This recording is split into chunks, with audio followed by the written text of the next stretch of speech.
Konnichiwa minasan, hajimemashite, watashi wa Imran desu. STBA no gakusei desu. Dozo yoroshiku onegai shimasu. Konnichiwa minasan.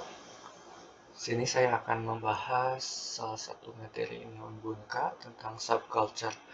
Nah, dari subculture ini tidak semua yang saya bahas. Yang saya bahas hanya anime dan manga saja. Oke, sebelum kita masuk ke inti pembahasan anime dan manga, kita alangkah baiknya mengenali dulu apa itu subculture.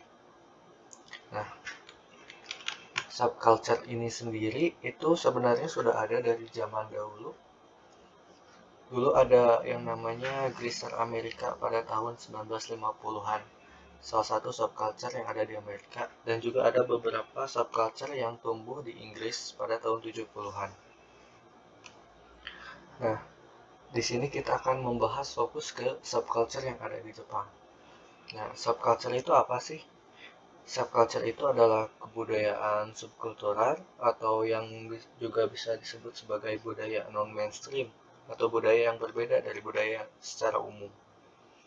Nah, untuk kebudayaan subkultural biasanya memberikan persona sebuah bentuk perlawanan akan kultur mainstream. Perlawanan tersebut dapat berupa apa saja, baik dalam topik, agama, negara, institusi, musik, gaya hidup, dan lainnya yang dianggap mainstream. Nah, namun sayangnya untuk subculture ini mendapatkan stereotip masyarakat yang negatif. Mereka menganggap bahwa subkultur adalah kegiatan yang negatif dan mungkin mereka menganggap ini mencemari budaya aslinya atau menghina budaya asli. Sehingga stereotip itu terus berkembang di masyarakat. Namun dalam kebenarannya, subculture ini tidaklah selalu berujung pada hal yang negatif, melainkan hal yang positif pun juga ada, dan bisa membuat sebuah perkembangan pada industri kreatif. Di dalam industri kreatif sendiri banyak beberapa sektor di dalamnya yang berperan juga menggerakkan, mengekspansi, bahkan mengenalkan akan suatu budaya secara luas dengan kecanggihan media massa, teknologi, dan informasi. Untuk subculture ini sebenarnya sangat bagus untuk mendongkrak popularitas sebuah daerah atau negara. Jadi kalau misalnya salah satu daerah mempunyai subculture yang unik dan mungkin banyak diminati oleh masyarakat luas, ini tentu banyak masyarakat luas yang ingin lebih mengetahui tentang subculture daerah tersebut. Dan itu pasti sangat menguntungkan bagi daerah tersebut untuk meraup sektor ekonomi dari subculture ini. Oke, setelah kita mengetahui sedikitnya tentang subculture, mari kita langsung ke bahasan inti kita. Yang pertama, saya akan membahas anime. Nah, semua orang pasti sudah tahu apa itu anime, khususnya anime Jepang.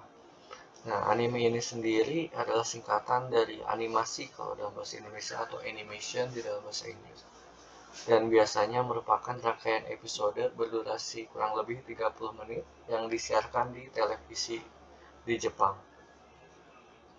Banyak anime yang dibuat tentang cerita dari majalah manga berbasis kertas dan beberapa dari novel, video game, dan buku bergambar. Namun ada beberapa juga anime yang memiliki cerita yang orisinal atau tidak diadaptasi dari novel maupun manga. Nah, untuk anime sendiri, untuk penayangannya sekarang lebih beragam. Setiap jaringan televisi menjadwalkan hari-hari dalam seminggu dan slot waktu untuk anime. Nah, selain di TV, ada bentuk anime lain seperti film animasi yang ditayangkan di bioskop, original video animation atau OVA, yang tersedia di video DVD, Blu-ray disc, dan yang tersedia di internet. Beberapa aktor pengisi suara yang mengisi suara karakter anime pun ini sangat populer beberapa pengikut penonton anime untuk mendengarkan suara pengisi suara favorit mereka. Jadi untuk anime sendiri ini sudah berkembang pesat, dan kita tahu bahwa kemarin perilisan perdana film Kimetsu no Yaiba di bioskop itu mendapatkan pundi-pundi kesuksesan yang sangat luar biasa, bahkan mengalahkan One Piece yang Stampede. Ini salah satu pencapaian yang luar biasa dari segi film animasi yang ditayangkan di bioskop. Kemudian fans-fans juga biasanya membeli anime dari dalam bentuk Blu-ray. Nah, Blu-ray sendiri ini lebih praktis karena kita bisa mengulang atau melihat kembali episode-episode yang mungkin kita ingin lihat kembali. Berbeda dengan di televisi, mungkin kalau untuk di televisi, apabila kita terlewat episode kedua misalnya, kita nggak bisa melihatnya kembali. Itu mungkin keunggulan dari Blu-ray. Nah, selanjutnya kita masuk ke sejarah anime. Menurut situs Wonderpolis, salah satu contoh anime tertua di Jepang dibuat di awal tahun 1910-an, ketika para pembuat film Jepang bereksperimen dengan teknik animasi yang dipakai di negara barat. Para animator generasi pertama ini pada akhir 1910-an meliputi Oten Shimokawa, Junichi Kochi, dan Seitaro Kitayama, yang dijuluki sebagai bapaknya anime. Nah, pada Perang Dunia Kedua, film propaganda seperti Momotaro no Umiwashi pada tahun 1943 dan Momotaro Umi no Shinpei pada tahun 1945 pun dibuat. Kemudian untuk perkembangan anime, gaya anime Jepang yang khas mulai muncul pada tahun 1960 melalui karya mangaka dan animator Osamu Tezuka. Karya Osamu Tezuka ini adalah Tetsuwan Atomu yang kita kenal dengan judul Astro Boy sekarang. Nah, pada masa Perang Dunia Kedua ini memang banyak propaganda-propaganda yang diluncurkan baik melalui film ataupun animasi. Seperti yang kita tahu, ada beberapa kartun Donald Bebek juga yang diluncurkan untuk mempropaganda Nazi. Sama halnya di Jepang waktu itu juga pada Perang Dunia Kedua, anime-anime pertama ini dirilis hanya untuk mempropagandakan perang. Oke, selanjutnya ciri khas yang ada di anime. Apa sih yang membedakan anime dan kartun-kartun biasa? Nah, yang pertama adalah tokoh. Tokoh di dalam anime dibuat penuh dengan detail. Tokoh dalam kartun dibuat sederhana namun menarik. Nah, perbedaannya di sini. Itu dalam segi pembuatan tokoh cerita sudah bisa dibedakan. Misalnya saja salah satunya saya ambil Naruto dan SpongeBob. Keduanya mempunyai detail dan dasar objek yang berbeda. SpongeBob ini dibuat berdasarkan bentuk dari spons. Selain fisik yang menyerupai spons, dalam tayangan SpongeBob SquarePants juga dilihat sifat-sifat dari spons itu seperti apa. Sifat yang diperlihatkan yaitu bisa menyerap benda cair seperti spons yang biasa kalian pakai untuk mandi atau mencuci. Nah, berbeda dengan Naruto, untuk pembuatan Naruto, pembuatannya penuh detail dan memiliki ciri khas tertentu. Secara umum, ciri khas anime Jepang yaitu pada bagian rambut dan mata. Selain ciri khas, pembuatan tokoh anime juga memiliki pola sendiri. Yang terakhir, karakter anime sangat realistis dan bukan hayalan. Maksudnya lebih menggambarkan ada manusia kebanyakan.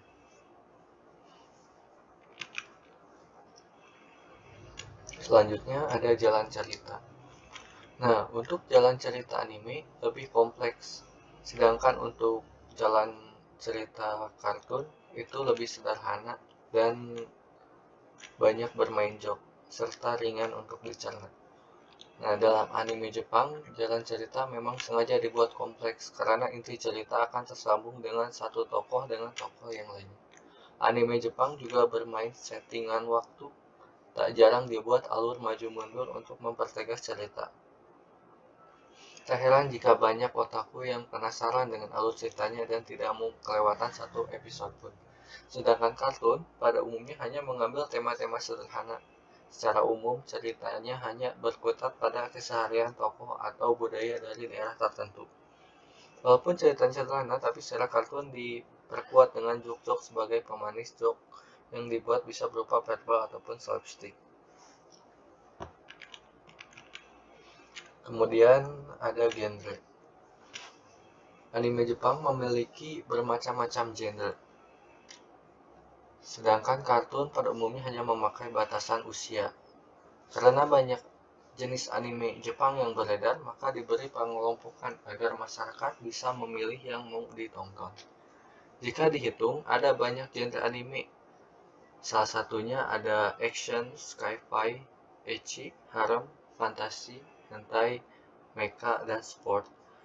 Untuk drama sendiri juga dibagi beberapa seperti school life, seinen, shoujo, dan shonen. Nah, untuk school life ini sendiri ceritanya berputar di seputaran sekolah. Biasanya antara percintaan di sekolah atau kegiatan-kegiatan yang dilakukan di sekolah. Kemudian ada seinen.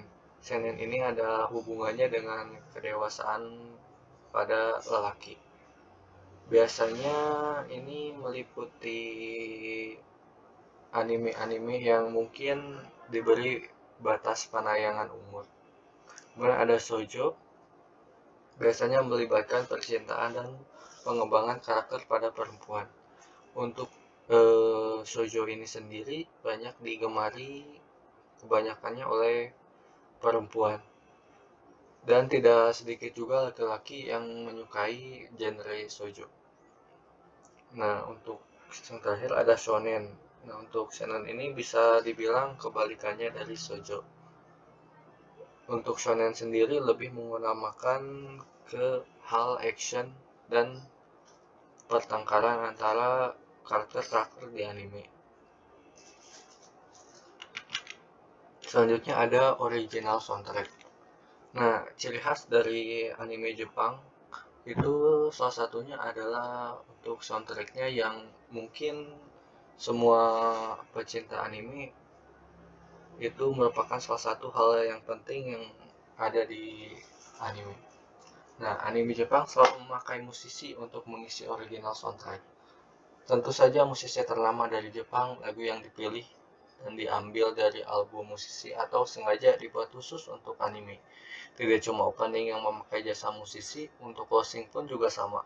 Faktanya, untuk serial Naruto saja sudah memakai 17 OST sebagai opening maupun closing. Nah, untuk OST sendiri dianggap penting karena mampu mewakili cerita dari anime tersebut. Salah satunya di sini ada satu grup Jepang, BIS, kemarin mengisi untuk soundtrack anime Black Clover.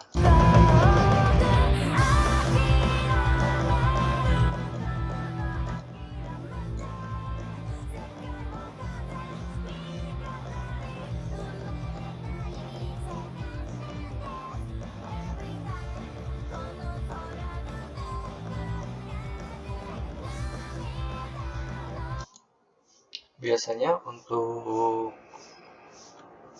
lirik-lirik yang ada di lagunya tersebut sedikit lebihnya menggambarkan tentang cerita di dalam anime tersebut. Apabila misalnya animenya sedang mengalami fase sedih atau fase sedang pertengkaran, biasanya untuk musik-musik sendiri ini menyesuaikan. Dan juga biasanya menyesuaikan dengan anime apa yang diberikan saat itu. Contohnya sini Black Clover. Dari namanya ada kan Black Clover. Dan judulnya juga Pain in Black. Jadi sangat matching kayak gitu.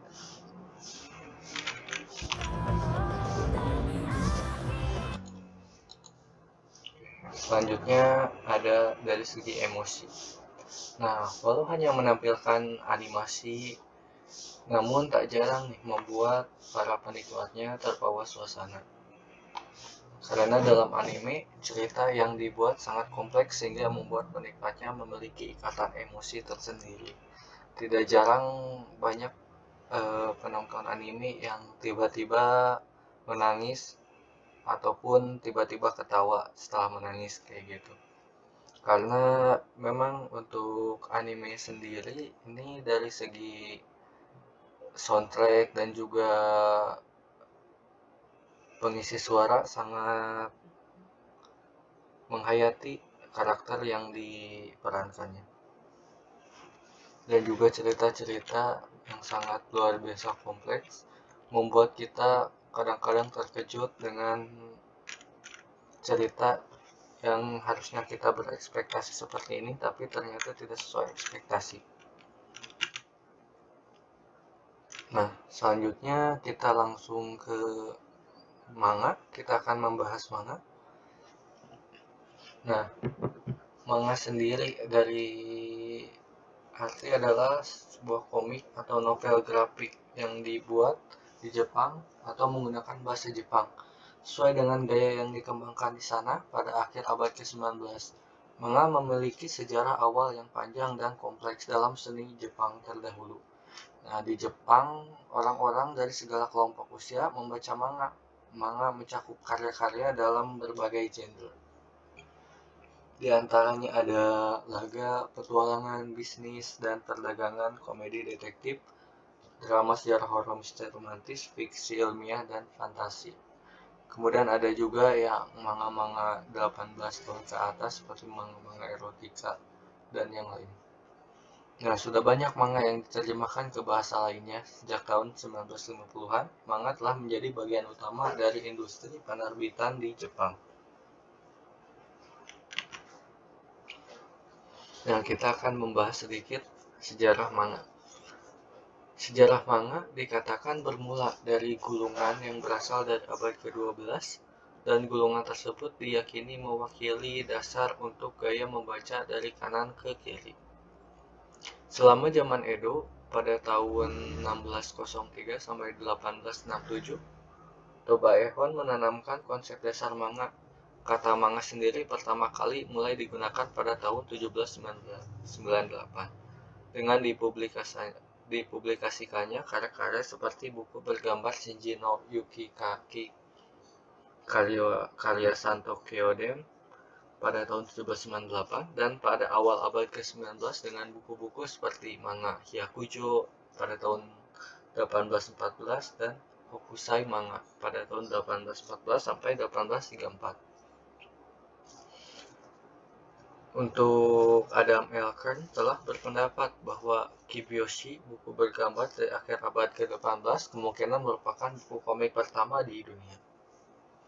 Nah, jadi untuk gambar-gambarnya manga-manga pada zaman dahulu kurang lebih seperti ini. Jadi mungkin perbedaannya dengan sekarang, untuk kalau sekarang lebih banyak tulisan di manganya, dan juga biasanya dalam segi karakter dalam melakukan sesuatu biasanya diiringi dengan homofon atau bunyi-bunyian. Selanjutnya di sini ada genre manga. Yang pertama itu ada genre action. Nah, untuk genre aksi dalam manga menggambarkan tingkat aksi yang intens. Anda akan lebih sering menemukan scan pertempuran daripada percakapan biasa. Jika Anda berjiwa adrenalin, kemungkinan besar kalian akan menyukai genre manga ini. Nah, untuk manga ini ada beberapa manga action contohnya ada Shingeki no Kyojin, atau bisa kita sebut Attack on Titan, ada Dragon Ball, Bleach, dan yang paling populer itu ada One Piece. Selanjutnya ada genre adventure atau petualangan. Nah, untuk genre petualangan sendiri, ini adalah genre besar yang selanjutnya. Genre petualangan sendiri adalah genre yang menceritakan tentang perjalanan dan melakukan petualangan di tempat tertentu, atau berkeliling ke beberapa tempat, bahkan bisa ke dimensi lain juga. Itu semua termasuk genre petualangan. Karakter dalam manga ini akan menjelajah ke beberapa tempat berbeda dengan tujuan khusus, tentunya mencari seperti harta karun terpendam, mengalahkan penjahat, menyelamatkan dunia, mencari jati diri, dan masih banyak lagi. Manga bergenre petualangan sangatlah luas dan fleksibel, makanya biasanya episode manga ini akan ada cukup banyak. Terus ceritanya bisa meluas lagi dengan penambahan genre lainnya. Nah, untuk genre yang sering tumpang tindih dengan petualangan adalah genre aksi yang sudah dibahas sebelumnya. Makanya akan ada beberapa manga yang sama dengan manga aksi seperti One Piece. Itu salah satu termasuk ke genre yang tumpang tindih. Jadi ada genre petualangannya dan juga ada genre aksinya. Kemudian ada juga Dragon Ball, ada salah satu anime Tower of God juga. Selanjutnya ada genre psikologikal. Nah, genre ini adalah genre psikologis yang menggambarkan bagaimana pikiran dan jiwa bekerja melalui karakter-karakternya. Genre ini menangani semuanya pada level psikologis. Terkadang bahkan filosofis juga ada. Anda akan sering menemukan permainan pikiran, di mana penggunaan kecerdasan adalah fokus utama ceritanya. Manga dengan genre ini akan bermain dengan pikiran kalian dan membuat kalian berpikir sangat keras untuk mengerti jalan cerita di genre ini. Nah, kalau kalian tidak mau pusing, sebaiknya hindari komik-komik seperti ada komik Siren judulnya, kemudian Oyasumi Pun, Battle Royale, Mirai Nikki, Aku no Hana.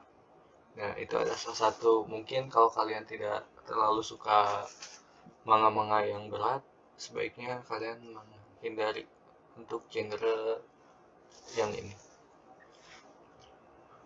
Selanjutnya ada genre drama. Nah, ingin manga yang mengundang gelombang emosi dan menguras air mata, mungkin kalian sangat cocok dengan genre yang satu ini. Manga dengan genre ini biasanya memiliki cerita yang sangat realistis yang bisa saja dialami oleh kita, sehingga secara tak langsung melibatkan pembacanya ke dalam cerita. Tujuan dari manga ini adalah untuk menyentuh hati pembacanya. Salah satu manga yang bergenre ini ada The Flower We Saw That Day, Blackbird, Chronos Deep, kemudian ada Sekineku no Koi.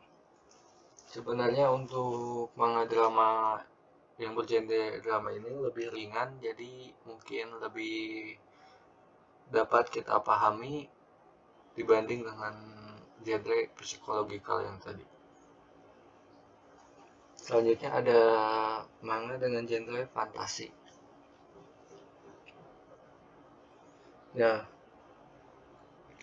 untuk genre fantasi ini sendiri, manga fantasi memiliki lingkungan dan suasana yang mempesona, indah, dan mungkin seperti layaknya mimpi, membuat siapapun pasti terpikat. Genre fantasi di dalam manga seperti yang bisa Anda tebak, berkaitan dengan dunia fantasi serta peristiwa dan lokasi yang surrealis.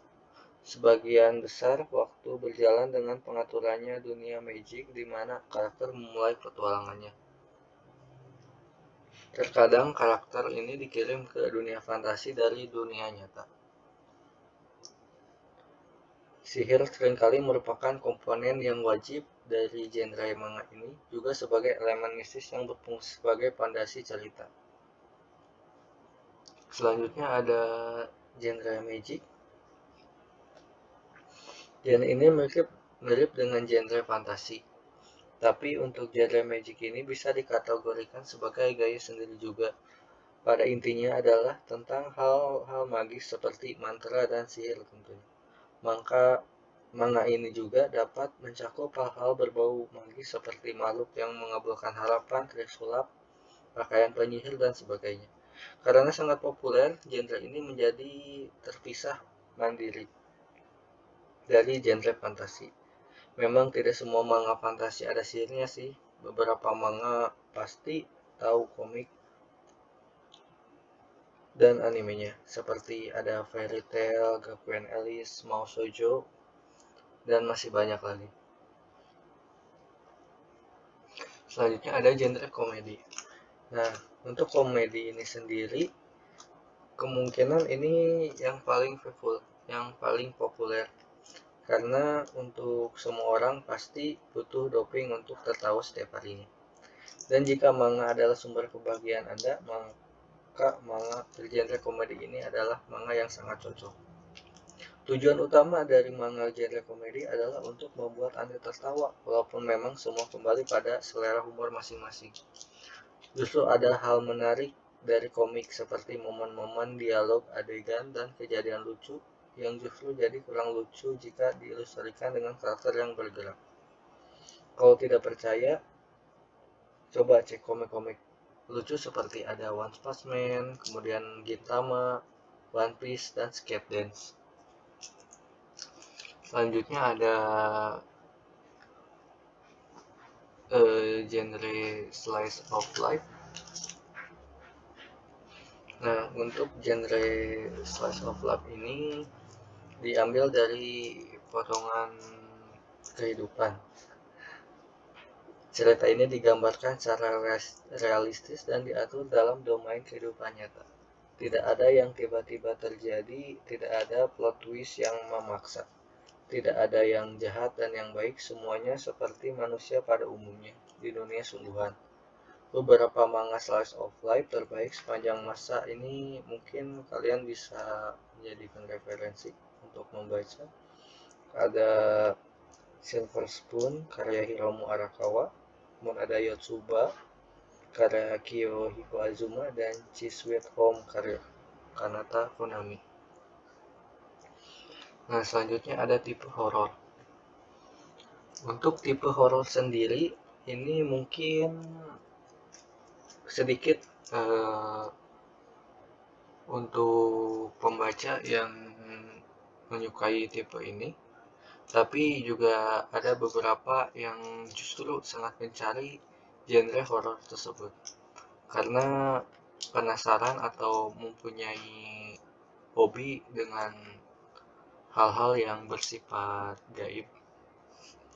Nah, untuk tipe horor ini biasanya jika ada hantu atau monster-monster dan kengilan darah, makhluk bertanduk, maupun yang menggambarkan perasaan seram, semuanya merupakan termasuk dalam genre horor. Banyak orang-orang yang mengaku penakut tetapi tetap saja membaca manga genre ini. Karena ya seperti saya bilang tadi, mungkin banyak orang-orang yang penasaran dengan hal-hal gaib tersebut karena memang ini membuat mempunyai sisi misteri tersendiri gitu. Nah, ada beberapa komik horor yang mungkin bisa menjadi rekomendasi untuk dibaca. Ada Parasite, Left Hand of God, Right Hand of the Devil, Seed of Anxiety, dan Magical Girl Apocalypse. Nah, yang terakhir ada genre romance. Untuk genre romance sendiri adalah mungkin kita sudah tahu lah dari namanya juga ya. Untuk genre romance ini memiliki adegan-adegan yang sangat romantis atau romantis dan momen lembut yang menyentuh hati pembacanya. Tak jarang pembacanya jadi dulu ingin merasakan kisah yang sama dengan karakter utama komik romantis yang mereka baca. Anda akan sering menemukan manga romantik yang terikat erat dengan subgenre shoujo. Tapi genre ini juga bekerja sama dengan baik dengan genre seperti komedi, haram, dan drama. Ini dia manga-manga beberapa yang mungkin bisa dijadikan referensi bagi kalian. Ada Tonari no Kaibutsukun atau My Little Monster yang juga diadaptasi menjadi live action. Kemudian ada Lovely Complex dan Bokuraga Ita. Itu ada beberapa yang mungkin bisa dijadikan sebagai referensi kalau kalian ingin membaca manga tentang manga romantis. Nah, itu tadi beberapa genre genre manga, dan mungkin apabila kalian tertarik, saya sarankan kalau misalnya mau membaca manga, membaca dari genre yang ringan-ringan dulu aja seperti komedi maupun drama atau romance. Nah, apabila kalian ingin lebih naik lagi, kalian bisa menonton membaca manga action. Nah, untuk kesimpulannya, setiap negara di dunia pasti mempunyai subculture-nya masing-masing. Karena subculture ini tercipta karena bentuk perlawanan kepada culture-culture yang mainstream terjadi di masyarakat. Di Jepang sendiri dipandang sebagai salah satu negara yang mempunyai subculture sangat unik dan menarik. Itulah sebabnya subculture Jepang banyak dikenal di seluruh dunia. Sebenarnya banyak hal yang meliputi subculture Jepang seperti Harajuku style. Kita tahu kalau misalnya di Harajuku style itu ada salah satu style yang namanya Yami Kawaii yang menggambarkan tentang style-style kawaii, cuman ada sisi kegelapannya, sisi darknya, sisi depresinya yang kayak gitu. Itu juga salah satu subculture. Nah, untuk anime dan manga sendiri di Jepang sudah menjadi ikon dari Jepang. Dua hal ini sukses mendongkrak Jepang menjadi salah satu negara yang paling ingin dikunjungi oleh wisatawan. Bahkan anime dan manga sangat besar dan penjualannya sangat luar biasa di Amerika sana.